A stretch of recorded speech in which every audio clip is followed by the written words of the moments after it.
ഒടുവിൽ 230 കോടി വിൻ ചെയ്തിട്ടുള്ള ഇന്ത്യക്കാരന്റെ ഡീറ്റെയിൽസ് അവർ പുറത്തു വിട്ടിട്ടുണ്ട്. ഹലോ, എല്ലാവർക്കും പുതിയൊരു വീഡിയോയിലേക്ക് സ്വാഗതം. കഴിഞ്ഞ മാർച്ച് 16-ാം തീയതി നടന്നിട്ടുള്ള മെഗാസെവന്റെ 181ാമത്തെ ഡ്രോയില് ജാക്ക്പോട്ട് പ്രൈസിൽ ഒരാൾ വിൻ ചെയ്തിട്ടുണ്ടായിരുന്നു. കഴിഞ്ഞ ദിവസം വരെ ആ ഒരു കാറ്റഗറിയിൽ വിൻ ചെയ്തിട്ടുള്ള വിന്നറുടെ ഡീറ്റെയിൽസ് എമറേസ്റ്റോ പുറത്ത് വിട്ടിട്ടില്ല. കഴിഞ്ഞ ദിവസമാണ് ആ ഒരു വിന്നർ അവർ റിവീൽ ചെയ്തിട്ടുള്ളത്. ഇന്ത്യക്കാരനായിട്ടുള്ള ശ്രീരാം രാജഗോപാലനാണ് ആ ഒരു കാറ്റഗറിയിൽ വിൻ ചെയ്തിട്ടുള്ളത്. അദ്ദേഹം റിട്ടയർഡ് എഞ്ചിനീയർ ആണ്, ചെന്നൈ സ്വദേശിയാണ്. അദ്ദേഹത്തിന്റെ എക്സ്പീരിയൻസ് അദ്ദേഹം ഷെയർ ചെയ്യുന്നുണ്ട്. അത് നിങ്ങൾക്ക് എമറേസ്റ്റോയുടെ സൈറ്റിൽ പോയി കഴിഞ്ഞാൽ വായിച്ച് മനസ്സിലാക്കാൻ പറ്റുന്നതാണ്. സാധാരണ ഉള്ളതുപോലെ തന്നെ ആദ്യം വിശ്വസിച്ചിട്ടില്ല. പിന്നെ അദ്ദേഹം പറയുന്നുണ്ട് 70% സന്തോഷവും 30% ടെൻഷനുമാണ്. കാരണം വലിയൊരു എമൗണ്ട് ആണ്, ഇത് എങ്ങനെ ഉപയോഗിക്കണമെന്നുള്ള ഒരു കൺഫ്യൂഷൻ ഉണ്ട്.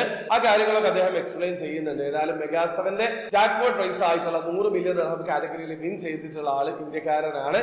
അദ്ദേഹത്തിന്റെ പേരാണ് ശ്രീരാം രാജഗോപാലൻ. അപ്പൊ നിങ്ങൾക്കും മെഗാസെവനിൽ പാർട്ടിസിപ്പേറ്റ് ചെയ്യാനുള്ള അവസരമുണ്ട്. നിലവിൽ ഇന്റർനാഷണൽ കസ്റ്റമേഴ്സിന് വേണ്ടി മാത്രമാണ് എമറേസ്റ്റോ റൺ ചെയ്യുന്നത്.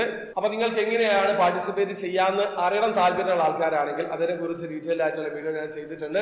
വീഡിയോയുടെ ലിങ്ക് ഡിസ്ക്രിപ്ഷനിൽ ഉണ്ടാവും. താല്പര്യമുള്ള ആൾക്കാർക്ക് ആ വീഡിയോ കണ്ട് മനസ്സിലാക്കാൻ പറ്റുന്നതാണ്. അപ്പോൾ ഇഷ്ടപ്പെട്ടെങ്കിൽ ലൈക്ക് ചെയ്യുക, ചാനൽ സബ്സ്ക്രൈബ് ചെയ്യാതെ സബ്സ്ക്രൈബ് ചെയ്യാതെ നിങ്ങളെ സപ്പോർട്ട് അറിയിക്കുക. അടുത്ത വീഡിയോ കാണും വരെ ബൈ.